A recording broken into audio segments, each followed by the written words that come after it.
Questa settimana vi vogliamo raccontare dei centri estivi che in Veneto riaprono l'8 di giugno, con tutta una serie di difficoltà soprattutto per i genitori, in particolare quella dei certificati medici che molti centri estivi sembrano richiedere, ma che non sono indispensabili secondo le direttive regionali.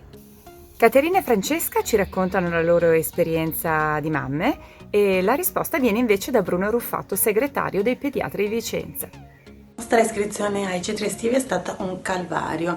ce l'abbiamo fatta, però è stato un rimpallo tra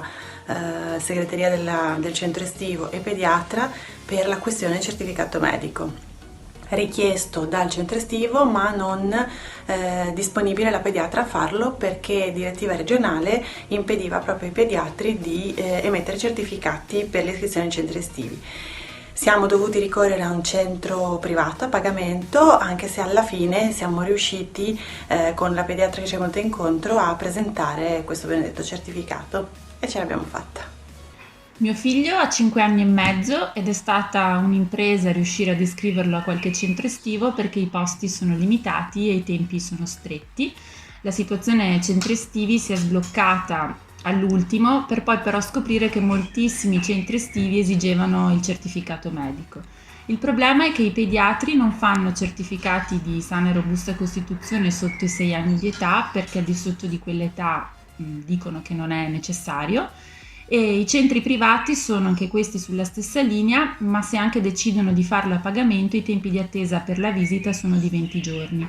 Quindi il genitore si trova non solo nella difficoltà di organizzare il figlio, ma anche immerso in 1000 telefonate per cercare di risolvere una situazione in cui è impotente. Ho invitato tutti i colleghi di segnalarmi quali sono queste strutture che richiedono i certificati, in maniera tale che io stesso mi metto in contatto con la struttura e cerco di spiegare l'inutilità di un certificato generico di buona salute che non ha nessun senso, proprio è assolutamente inutile, non tutela assolutamente i centri che lo richiedono. Se invece dietro a questa richiesta esiste la volontà di far entrare un bambino solo con quel famoso certificato, ripeto, inutile, di buona salute, allora questo non va bene. Quindi bisogna che ci sia uno sforzo da entrambe le parti, anche da parte dei genitori,